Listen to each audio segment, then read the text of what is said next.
Look, let the business dictate the loyalty. Bottom line. What's happening is Rico. Salute to the business committee. Hit that like button, hit that subscribe button. We in here. Diddy, Don Richard, Kerry Morgan, David James. Damn. Day 6 of the trial. As far as I'm concerned, they are wringing out the rag. They started off loose. Now they're slowly tightening the rag to get all of the dampness out. Damn. So they left off Friday with Don Richard. We begin with Don Richard. And she speaks of the times where she witnessed Diddy get aggressive with Cassie. She talks about instances where he slapped her, told her to shut the F up. And in the midst of that, there were other people around. They did not say anything. They just absorbed it. Now, for what reason? Who knows? It could be they don't want to ruffle anyone's feathers. She stressed, Don Richard stressed, that she particularly didn't want to receive any end of the aggression. So she kept it very subtle and soft. She speaks about being present when Combs was using drugs, weed, ketamine, Molly, cocaine. Damn. This nigga Diddy was going hard. And Diddy received his drugs from a gentleman called One Stop. Now, I don't know if One Stop was the gentleman who got caught with the drugs down before they boarded the airplane, or if he has more than one drug plug. Who knows? But One Stop was taking care of him, according to Miss Don Richard, getting Diddy all of the drugs that he wanted when he wanted them. Even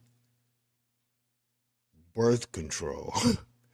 Never heard of no shit like that, but it is what it is. She also speaks about she witnessing Diddy and his team with guns. Now keep in mind, when they raided Diddy's house, they found guns with the serial numbers scratched off. I don't know if he's being charged for that or not, but that's just an ace in the hole. Why would you have guns with serial numbers that are scratched off? That's illegal in itself. Add that to the federal Rico if that's a part of it. They closing the walls in on Diddy. So they talk about that the guns that he and his security head, Roger Burns and D-Rock, and how that contributed to fear and intimidation on Don Richard's behalf and made her walk on eggshells for the most part. Now, the defense speaks about Don Richard's civil lawsuit. And if this testimony is a way to potentially ensure that the lawsuit goes through. But the defense also argues that, is this a motive? And why have your stories been inconsistent? She also says that as she recollects those situations, more and more details come to mind. Then they question Cassie being hit with the frying pan that had the eggs in it. She said Cassie was swung at with the pan, but she doesn't recall the pan hitting the wall. So this is just an attempt to discredit what Don Richard has said in regards to some of the statements she's made about Diddy being abusive to Cassie. So ultimately, they challenge what Don Richard has said on the stand. And, the defense was semi-effective, for sure. And next, they moved to Kerry Morgan, which was Cassie's best friend at one point, right before she met Diddy, I believe. She was a model, and she spoke to her departure being due to aggressive behavior from Diddy. And now, to be clear, she's only on the stand because they subpoenaed her to be on the stand. She lived with Cassie in Manhattan.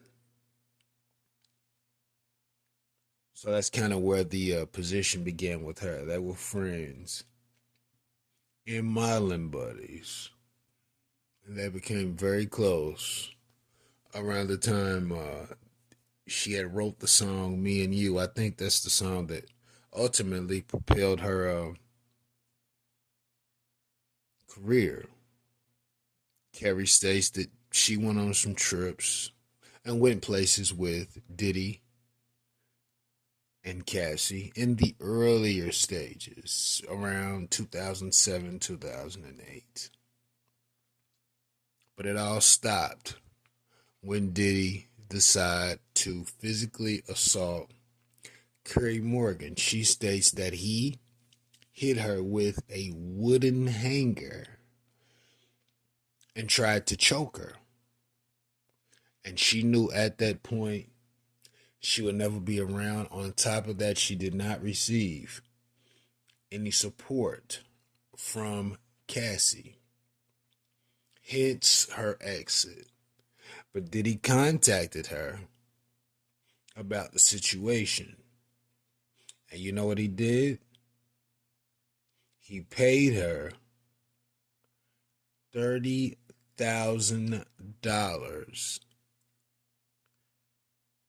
to sign an NDA so that the situation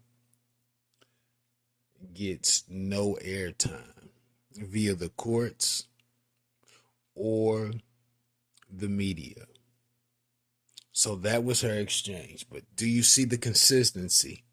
Diddy's bribed the security for the footage.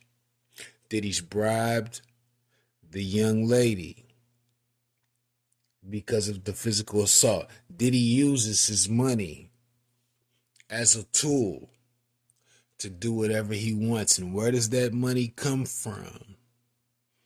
His businesses. Do you understand?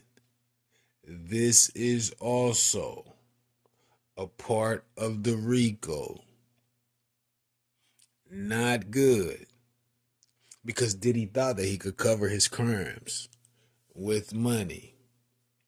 Next, they have Diddy's assistant, David James, a graduate from Michigan. And this gentleman was also subpoenaed to come and talk to the courts about Diddy and what he has witnessed. Now, he states that Diddy had a few girlfriends and he names them all. It seems like David James has no problem saying whatever needs to be said because he doesn't want the brunt of anything Diddy at all. David James worked for Diddy from 2007 to 2009, stating he was subpoenaed twice. And as Diddy's assistant, trust me, he knows and has witnessed just as much as Cassie.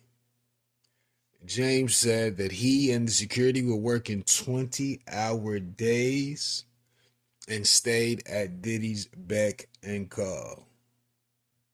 James would also talk to Cassie, and he asked Cassie, why wouldn't she leave? And as I've stated, and as we all know, Diddy controlled her life, her music, pays for the apartment, and pays for her the ability to move around. And don't forget, she was signed to him as an artist. So all of these other situations and circumstances that go on between Cassie and Diddy blurred the lines to why she was initially there. But David James specifically says that Diddy said that he keeps Cassie around because she's young and moldable. What does that sound like? I believe many individuals have said that Diddy was in the business of trying to groom Cassie for that reason. David James speaks up to how he received the job, obtained the job, interviews, and that what was required for the position and what the position consists of. I think it's slowly start to turn the tables in favor of the government. But we'll see. You know, it's still early. We got 8 weeks of the trial. And they left off with David James. So I'm sure it will continue. And I will go from there. But let me know what you think about this in the comments. Rico, what the business is 100.